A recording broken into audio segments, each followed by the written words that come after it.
The purpose of today's training is to discuss Apollo Bank's hiring process. Our hiring process is one of the most important steps throughout the employment cycle. We want to make sure that we invest as much time up front and make the right decision not only for ourselves but for the candidate that's coming on board. This requires various steps within the interview process, many people to get involved, and also clear communication to ensure that the position that we are advertising is fully understood by the individual. So we'll get through the process, but before I do so, I just want to share this quote from Richard Branson. He's with Virgin Enterprises, and it says, "While it might seem a desperate rush to get somebody through the door to help carry the load, it is worth being patient to find the right person rather than hurrying and unbalancing their team." And I think that that is 100% true, and I think it's something that we need to continue to instill, not only during the hiring process, but also as we grow and coach and develop our employees. So this next slide goes over our hiring guide, our hiring process from beginning to end. So first, before we even get the position posted, the job description must be created, or if it's for an existing position, be evaluated to make sure that no changes need to be made. Once the description is finalized and everything is put in place, then you'll be asked to create a scorecard. A scorecard are the top 5 things that the candidate needs to have in order to call the year a success. This will include goals and anything that would be evaluated as something as a top priority for this hire. Next, once we have the job description and the scorecard, the position gets posted on all of our external databases. And once we find an individual that we wish to interview, we will send out a PI assessment. This PI assessment is a personality index, and it doesn't tell us whether or not an individual can or cannot do a job. It just tells us about their characteristics, how they communicate, how they interact with others. Are they detail oriented? Are they people person? And so forth. The PI will help us draft questions depending on the specific role that the employee has applied for. Then it's the interview process. At minimum, there will be about 3 interviews that the candidate will go through. The first is a phone interview, and that's conducted by HR, and that is pretty much to get a better understanding of the candidate's experience and for us to assess whether or not we feel they might be a good fit for the position that has been posted. Once that interview goes well, then we move on to the competency interview, which is usually with the hiring manager and the supervisor or someone else within the department or someone within HR. Always, all interviews are handled between 2 individuals. And this is where we really truly assess whether or not the individual is a right fit for the position. We test their educational background, we test their experience, and kind of get a good understanding of whether or not they will do well with the position at hand. The next interview is the top grading chronological interview, which also could be done by HR in combination with another manager. And this is where we just go down the document of their resume and kind of understand their work experience and how their career has progressed. During this interview, we also assess their culture fit with our institution. After all the interviews are completed, we gather together. We provide feedback regarding the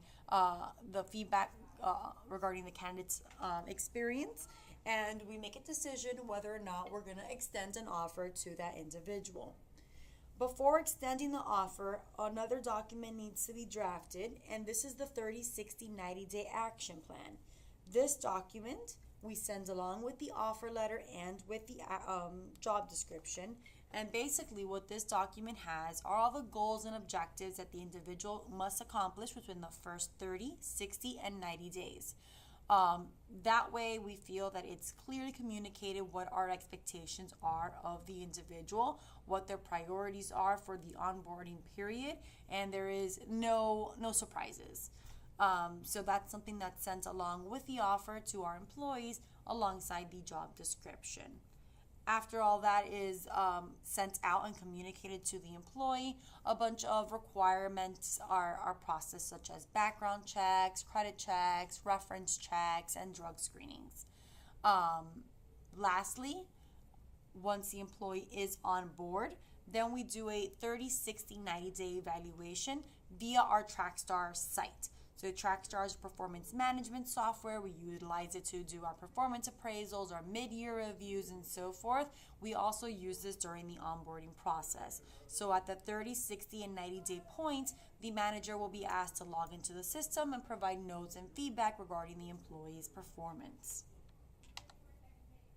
So utilizing the PI, the predictive index, as a hiring tool, just to give a little bit more feedback into this assessment. So it's a behavioral tool. It's used if we're going to be hiring or promoting, professional development, conflict resolution, or anything of that nature. Again, it does not tell us whether or not a person could do a job or not. It just tells us the behaviors that the candidate prefers or those that come naturally. For example, if we're hiring for a business development role and this individual scores very low and indicates that they are an introvert on their predictive index, we might ask a little bit more questions about how they network, how they interact with others, how do they overcome those boundaries when they are put in those predicaments. So again, it doesn't tell us, that this is a good person for the job or not. It just brings light certain behaviors that might be necessary for the position, and it helps us kind of understand the candidate a little bit better. This is a good example of two different profiles. Going back to the sales example, on the left-hand side, you'll see the persuasive management / sales profile. That second dot that's all the way to the right, that indicates whether the individual is introverted or extroverted. This is showing that they are extremely extroverted. So if we were looking for a business development type role, someone with a similar profile to that one indicated on the left might have the skills and capabilities to overcome that naturally. Now, if a person with a profile to the right applies, you see that the second dot is very far to the left. That indicates that they're more introverted. So, however, it does not mean that they cannot perform a business development position.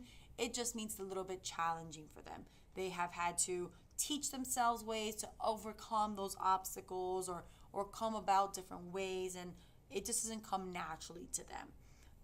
So although the profile looks a little different, it doesn't necessarily mean that they cannot do the position, but it just would require us to ask more questions and be more diligent during the interview process.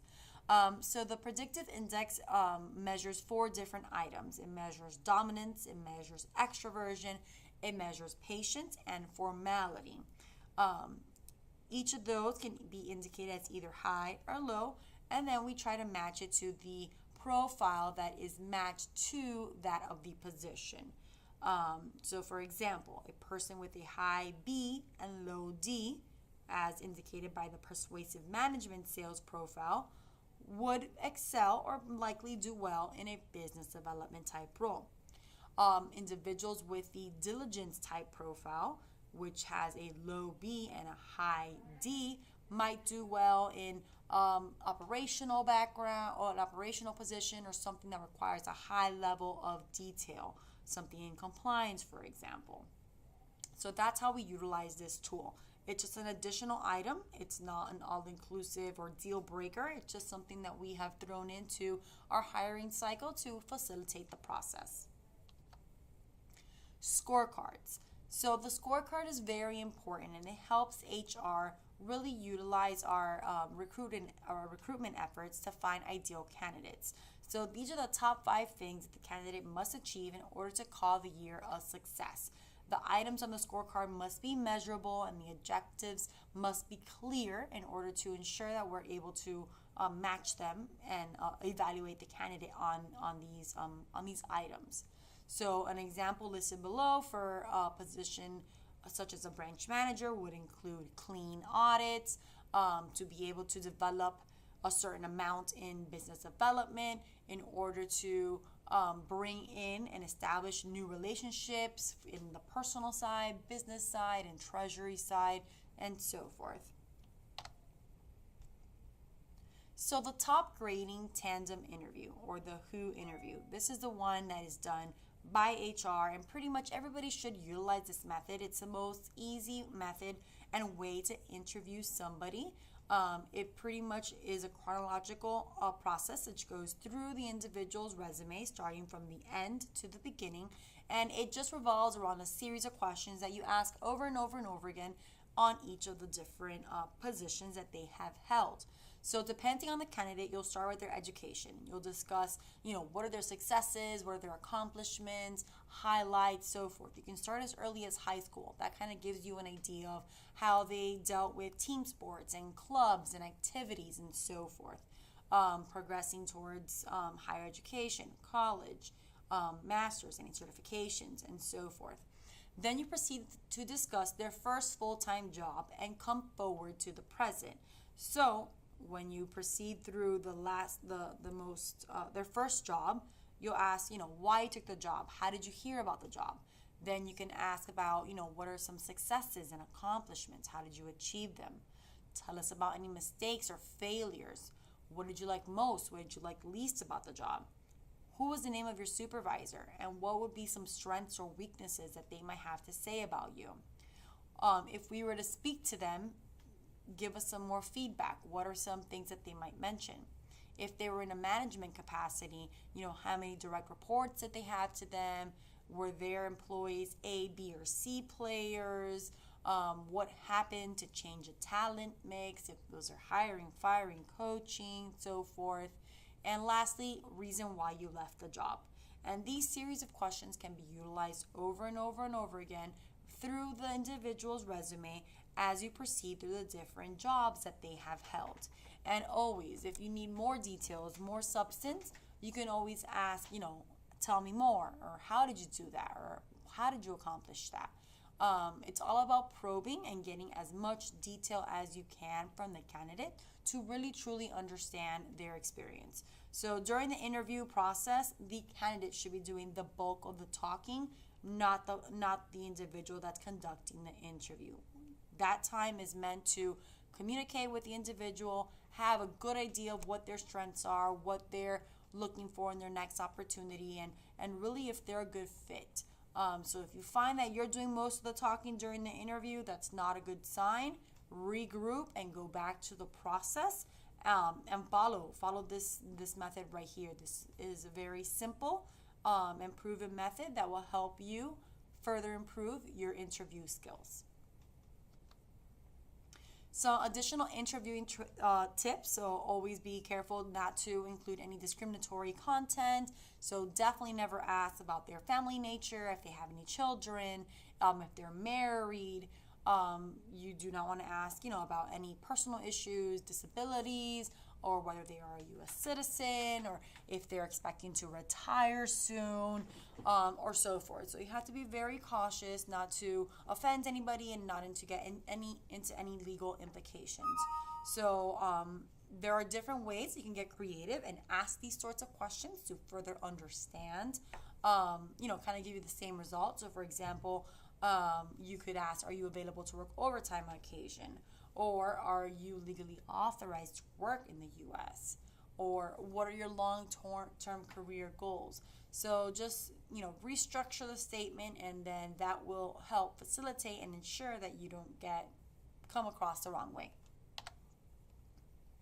So these are some interviewing cliche questions that I hear all the time that are just so vague, and, everyone can kind of construct their own fabulous answer, and it just sounds so perfect, and in reality it doesn't really give you a lot of substance. So for example, where do you see yourself in 5 years? Why it's weak. I feel it's weak is because it just begs for a fabrication. It begs for them to create a story. And when individuals are coming in for an interview, they're prepared to do that. So another way to kind of twist that around and maybe kind of ask it differently would be, what excites you most about this opportunity? Or what is the first thing you want to accomplish with this role? Another cliche question, what's your biggest strength? What's your biggest weakness? Time and time again, I'll hear, them say, oh, my biggest weakness is I am a multitasker, or I just do everything myself. I cannot delegate. And it doesn't really portray who they are. I think it's very difficult for an individual to assess themselves, and sometimes they don't give clear feedback. So, a better way to word this question would be, can you give me an example of a situation in which you displayed this strength or weakness? Or how did it help you with this project, this strength? Or how did you learn from something due to a weakness? So using situational type questions to get examples and behavioral instances are usually the best way to go. Um, Lastly, how would your last boss describe you in 5 words? Again, it just begs for fabrication. Usually, they're going to say the top 5 words that come to mind quickly. It's not an objective way for them to give feedback. So, a new twist to it would be, if I asked you to describe yourself going into your last job, what would you say? How would that description be different now? And that will just kind of show you some evolution, some change. Again, during the interview process, it's very difficult to get clear and concise feedback, especially regarding management, their prior management evaluation. And, HR will be conducting reference checks and can definitely reach out to individuals that they previously worked with to get better feedback. But I think that if you word questions in a situational type way, a behavioral type way, people will give much better feedback. Interviewer feedback. So once you complete the interview, it's very important that you provide feedback, and the feedback should be provided directly to HR so as not to be skewed by the feedback given by any other individual that's involved in the interview process. So the easiest process to do is just to jot down your notes. Do you think they're competent? Do they have the right energy, the right culture fit? Can they do the position? Are they intelligent enough? Do they have the right background experience, educational experience? And then move forward.